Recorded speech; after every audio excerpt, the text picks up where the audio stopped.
സൂര്യനായി തഴുകിയുറക്കമുണർത്തുമെന്നച്ഛനെയാണെനിക്കിഷ്ടം.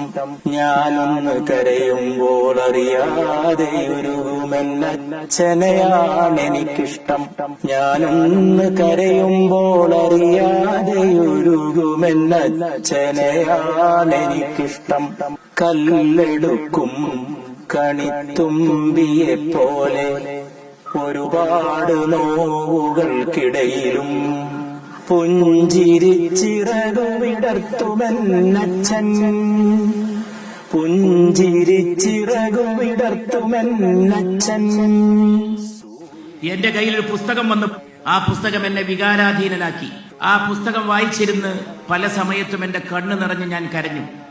ഞാൻ എന്നെ ഓർത്തു, ഞാൻ എന്റെ ബഹുമാന്യ പിതാവിനെ ഓർത്തു, എന്റെ ഉമ്മയെ ഓർത്തു, ഉപ്പയെ ഓർത്തു, എന്റെ കുഞ്ഞുനാളിലെ ജീവിതം ഓർത്തു. ഈ പുസ്തകത്തിന്റെ പേര് ഹരികഥ എന്നാണ്.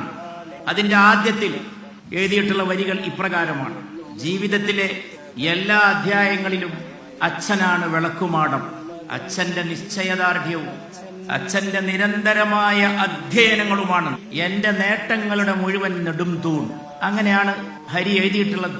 അടുത്ത വാചകം: ഇത് ജീവിതത്തിന്റെ വിജയപരാജയങ്ങളുടെ കണക്ക് കൂട്ടലല്ല, അമ്മയുടെ ചേർത്ത് പിടിക്കലുകളും അച്ഛന്റെ നിരന്തരമായ അധ്യയനങ്ങളും അതിനുള്ള ഹൃദയംഗമമായ ആദരാഞ്ജലിയാണിത്.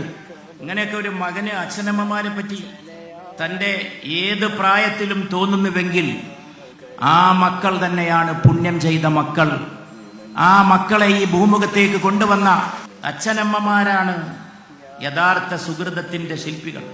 അമ്മയെ പ്രിയതമാക്കാൻ ശീലിച്ച മകനായും മക്കളുടെ നിമിഷങ്ങളെ കൊത്തിയെടുക്കുന്ന പിതാവായും അച്ഛൻ പോയിട്ടാണ് അമ്മ മരിക്കുന്നത്, ഹരിയുടെ.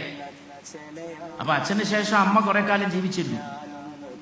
അപ്പൊ അമ്മയെ എങ്ങനെ നോക്കണമെന്ന് അച്ഛൻ പഠിപ്പിച്ചതിനെ കുറിച്ചാണ് ഈ പറയുന്നത്. അമ്മയെ പ്രിയതമാക്കാൻ ശീലിച്ച മകനായും കൊച്ചുമക്കളുടെ ജീവിതത്തിലേക്ക് ഊഷ്മളത കൊണ്ടുവരുന്ന മുത്തച്ഛനായും ഒക്കെ എന്നെ ജീവിക്കാൻ പഠിപ്പിച്ചത് എന്റെ അച്ഛനാണ്. എന്നുമെൻ പുസ്തകത്താളിൽ മയങ്ങുന്ന നന്മതൻ പീലിയാണച്ഛൻ. നന്മതൻ പീലിയാണച്ഛൻ. കടലാസു തോണിയെപ്പോലെന്റെ ബാല്യത്തിൽ ഒഴുകുന്നൊരോർമ്മയാണച്ഛൻ. ഒഴുകുന്നൊരോർമ്മയാണച്ഛൻ.